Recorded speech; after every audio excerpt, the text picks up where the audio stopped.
back, YouTubers, to my channel of an everyday life faith and science.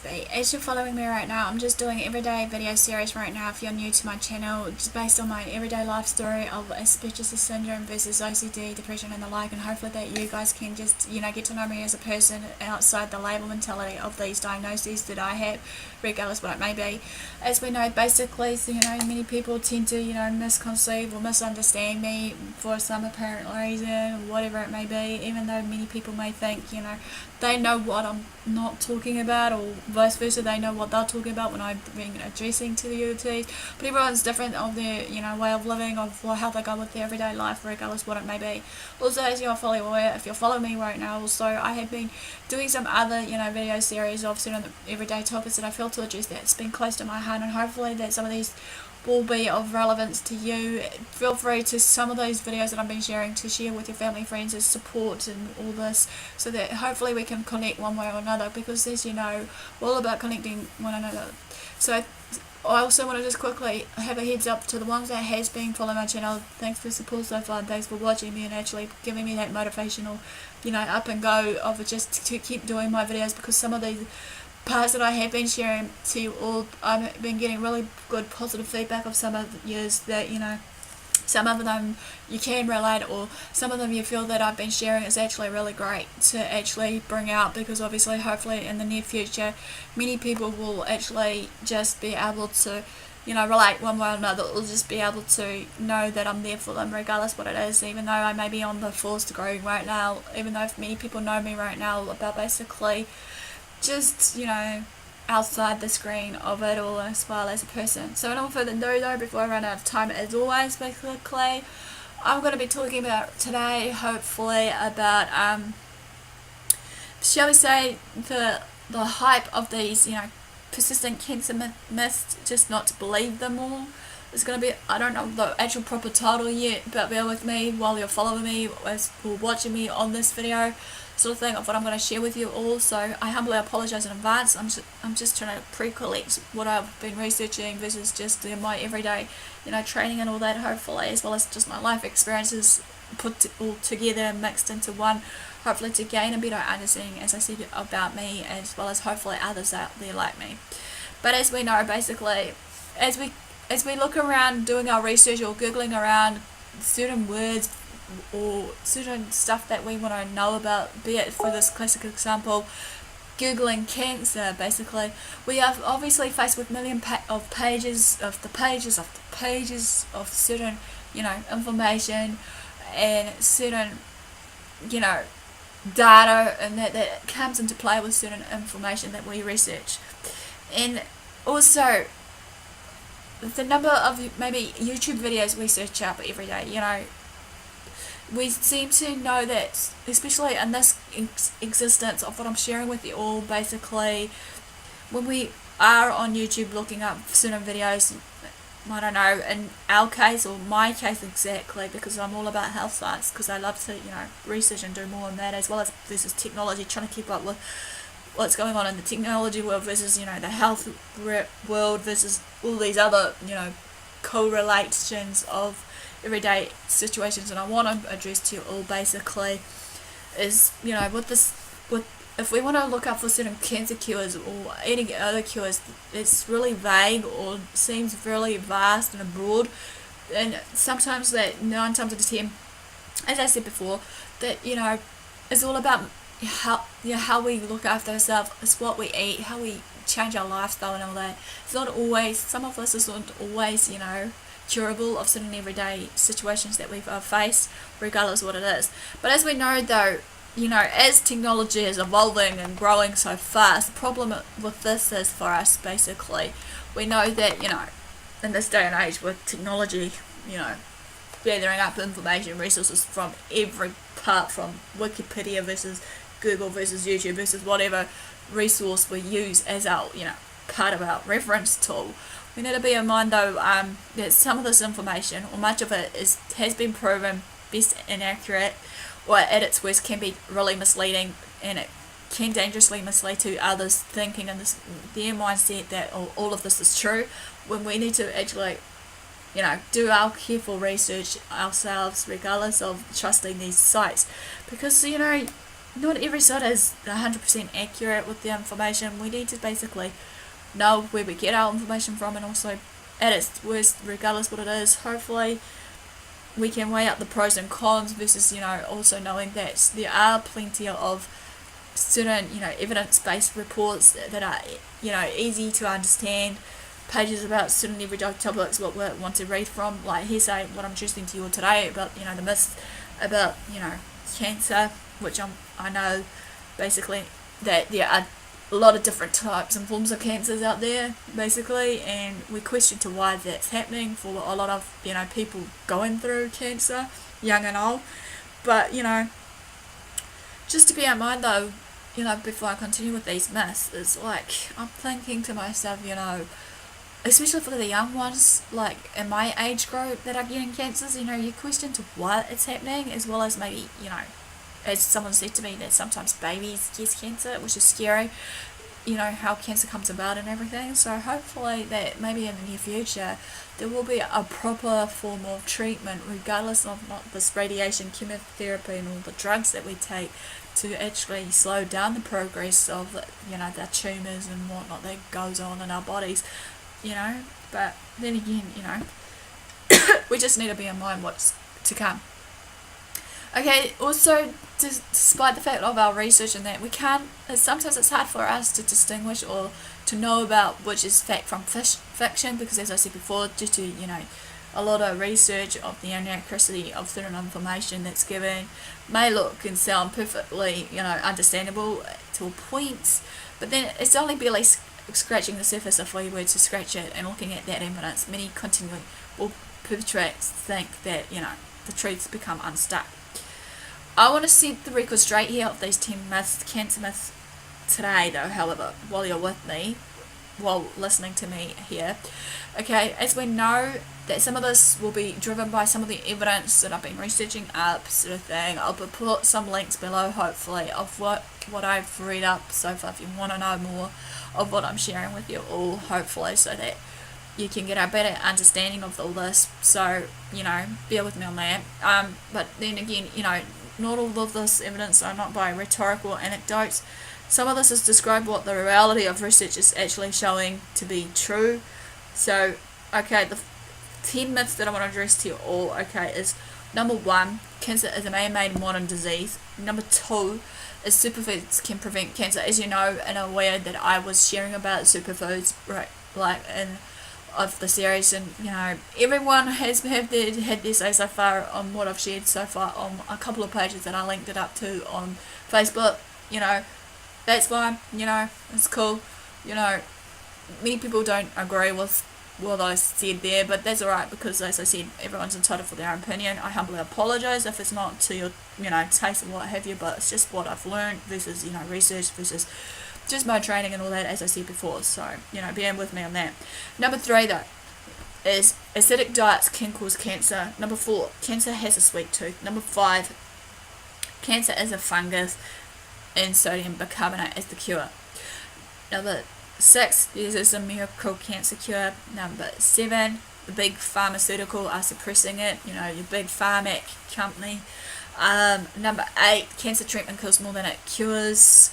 Number 9, basically, we've made no progress in fighting cancer. And number 10, sharks don't cure cancer, which I find that really odd, the last myth that I'm going to address to you all, but let's go anyway of what I'm going to share with you all. As we've known, myth number 1, as I said, cancer is a man-made modern disease. Right. To be honest with you, it is more prominent in the public conscious now than it has been as time has gone by. As time has gone, no matter what, But cancer isn't just a modern man-made disease of the Western society and culture. Cancer has existed as long as humans has been around. It has been described, or was described thousands of years ago by the Egyptian and Greek physicians. And researchers have the telltale signs of cancer in a 30,000-year-old skeleton, the scary enough. It's even been discovered in dinosaur bones. I say, what? That amazed me too when I was thinking, say that again. Heard that right of what I just said. The telltale signs has been discovered of cancer in a 3,000-year-old skeleton, and also been discovered in dinosaur bones. Well, it's certainly true that the global lifestyle related diseases like cancer are on the rise. The biggest risk factor for cancer is age. Right, okay, the simple fact is that though many more people living long enough to develop cancer, obviously, because of our success in tackling the infectious diseases, regardless of what it may be, not just cancer, but every other disease entailed, as well as the other historical causes of death, such as maybe malnutrition that's now on the rise as well. It's perfectly normal for DNA damage in our cells to build up as we age. As such, of this damage can lead to cancer developing. Okay, we also know that, we can be able to now today than ever before diagnose cancers more accurately thanks to the advances of screening, imaging and pathology versus, every other thing that comes into this day and age. Okay, we know also, yes, as a matter of fact, lifestyle, diet and other things like air pollution collectively have a huge impact on our risk of developing cancer. Smoking, for instance, is behind a quarter of all these cancer deaths, obviously in the UK, however. But that's not the same as saying the entirely a modern man-made disease. There's plenty of natural causes of cancer. For example, 1 in 6 worldwide cancers is caused by viruses and bacteria. Myth number 2, superfoods prevent cancer. Yes, you got that right, okay? Many people have been basically, debating this topic of what I shared on my channel right now, of what I've shared, of the superfoods groups, of what I addressed, basically. So as you know, basically I was talking about certain superfoods, be it your blueberries, beetroot, broccoli, garlic, green tea, and so on. If the list grows and grows, like every other, list grows and grows for these superfoods that I've been sharing, but stick to this one. Despite thousands of websites has claimed otherwise, there's no such thing as a superfood. As we know, as I said before in the very beginning when I was sharing about the superfoods, basically superfoods can be defined differently to others of what it actually is, but obviously, as we know, superfoods, as I shared with you all, is actually a marketing term used to sell products and no scientific basics or evidence showing. That's not to say you shouldn't not think about what you eat. Some foods are clearly healthier than others, as we know. The odd blueberry or a mug of green tea certainly could be part of a healthy, balanced diet. Stocking up on fruits and veggies is a great idea, and eating a range of different veg is also helpful too, but the specific vegetables you choose doesn't always really matter, however. As we know, our bodies are complex sort of system, and cancer is too, so it's gross oversimplification. To say that any one food on its own, however, could have a major influence over your chance of developing cancer. Okay, I'm going to hopefully maybe bring out about the scientific evidence about the antioxidants in cancer later on, if you want to know more, into 3 parts maybe. I'm not sure, but bear with me. Please comment below if you do want to know more of what I'm want to address here to you all about the scientific evidence about the antioxidants versus cancer, or just cancer in general. I can do so. The steady accumulation of evidence over several decades, however, points to a real easy or simple, not very newsworthy fact that the best way to reduce your risk of cancer is by a series of long-term healthy behaviours, as I said before, of your lifestyle changes. Reducing your intake of alcohol, not to smoke, keeping active physically, doing exercise, dancing, whatever, keeping to a healthy body weight range and cutting back on the alcohol, as I shared. So, myth number 3, however, acidic diets can cause cancer. Alright, some myths about cancer are surprisingly persistent despite flying in the face of basic biology. Alright, one such idea, though, however, of this myth is, as I shared, is overly excessive diets can cause your blood to become too acidic, which then in turn can cause your risk of cancer. Their proposed answer is to increase your intake of healthier alkaline foods such as your green vegetables and fruits, including approximately your lemons. But then again, this is just biological nonsense or bullshit, excuse my French. True to its words, cancer cells can't live in an overly alkaline environment, however, but nevertheless can any other cells in your body. Blood is usually slightly alkaline. This is tightly regulated by the kidneys within a very narrow and perfectly healthy range. It can be changed by any meaningful amount of time to what we eat, and adding any extra acid or alkali is simply peed out in the urine, obviously. To maintain the correct balance within the body, your urine basically can and does change its pH levels depending on what you've eaten. Okay, this can be seen by testing your own pH acidity after eating different foods, and is the basis of this mistaken belief of this diet can make the body alkaline. But that's all you're changing, and anyone who claims otherwise simply doesn't understand how the body works, obviously. While eating lots of green veggies is certainly healthy, however, that's not because of any effects on how acid or alkaline your body is.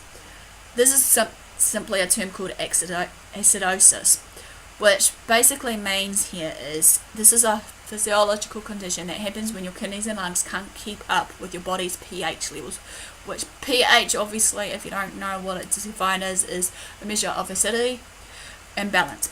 It is often the result of serious illnesses or poisoning. It can be life-threatening and needs urgent medical attention. We know that the immediate environment around cancer cells is the microenvironment, which then can become acidic. This is due to differences in the way that tumours create energy and use oxygen compared with healthy tissue. Researchers are working hard to understand how this happens in order to develop more effective cancer treatments. But there's no good evidence, however, to prove that the diet can manipulate your whole body pH levels, or that it has an impact on cancer.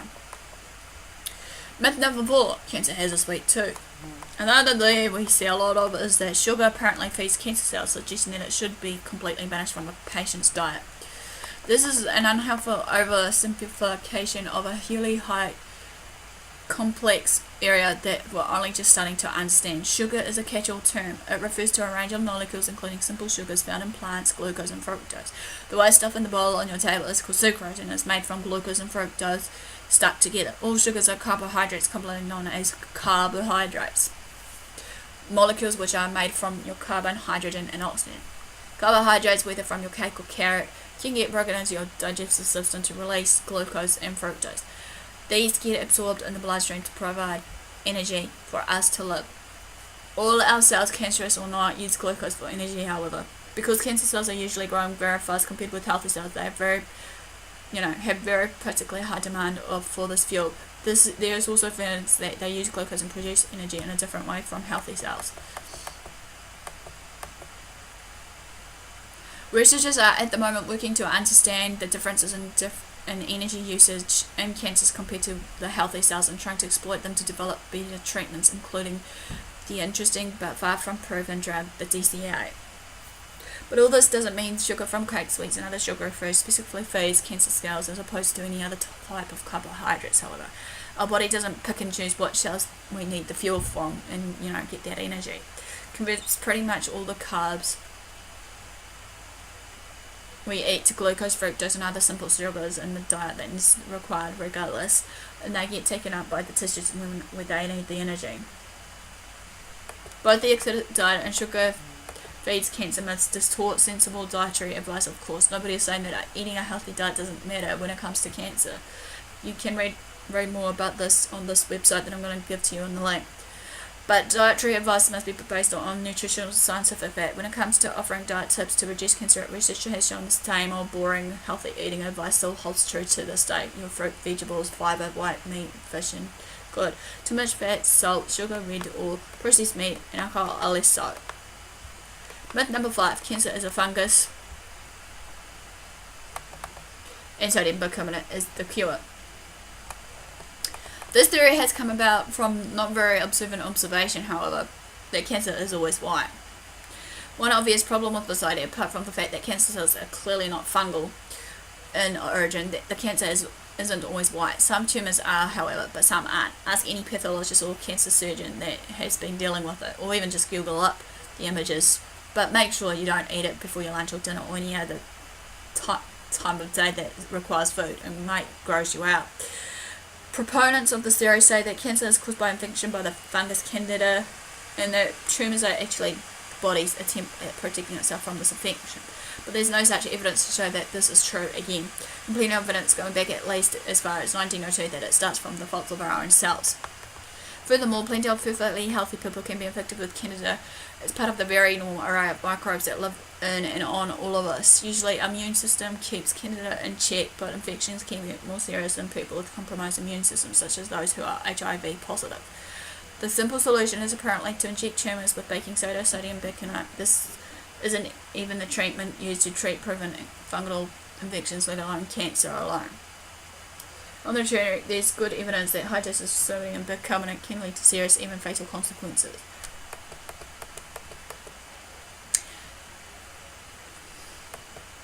It's also worth pointing out, though, that it's not quite clear about basically whether it's possible to give doses of sodium bicarbonate that can achieve any kind of meaningful effects on cancer in humans, although it's something that researchers are investigating still to this day. Because the body strongly resists attempts to change its pH, usually by getting rid of bicarbonate through the kidneys, there's a risk that doses large enough will significantly affect the pH around a tumour, might cause a serious condition known as alkalosis. Myth number 6. There's a miracle cancer cure.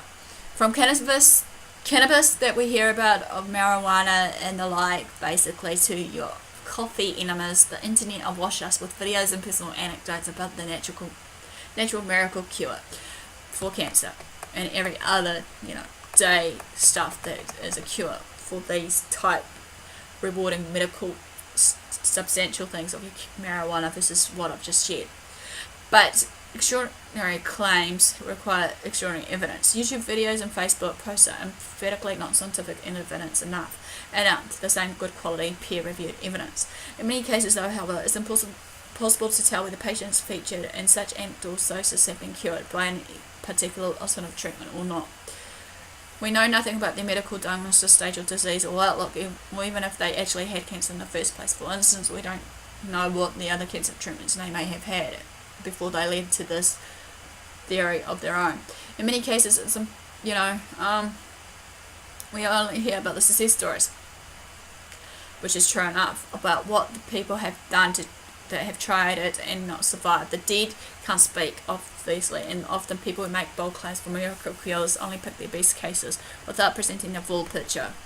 This highlights the importance of publishing data from peer-reviewed, scientifically rigorous lab research and clinical trials. Firstly, because conducting proper clinical studies enables researchers to prove that a prescriptive cancer treatment is safe and effective, and secondly, because publishing these data allows doctors around the world to judge for themselves and use it for the benefit of their patients. This is a standard to which all cancer treatments should be held and accountable for. Needless to say, though, the natural world isn't a source of potential treatments. From aspirin, valobar to penicillin mold, for example, the cancer drug Taxol was first extracted from the bark and needles of the Pacific yew tree. But that's a far cry from saying you should chew bark to combat a tumour. It's an effective treatment because the active ingredient has been purified and tested in clinical trials, so we know that it's safe and effective and what dose to prescribe.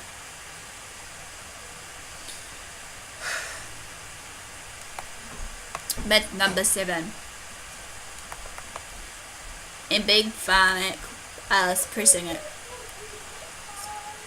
Hand in hand with the idea that there is a cornucopia of miracle cures is the idea that governments and the pharmaceutical industry of Pharmac, even the charities, are colluding to hide the cure for cancer because they make so much money out of existing treatments of other disorders. Whatever the particular cure being touted, the logic is usually the same. It's readily available, cheap, and can't be patented. So the medical establishment is suppressing it in order to line its own pockets. But as written before or said before, there is no conspiracy. Sometimes it just doesn't work.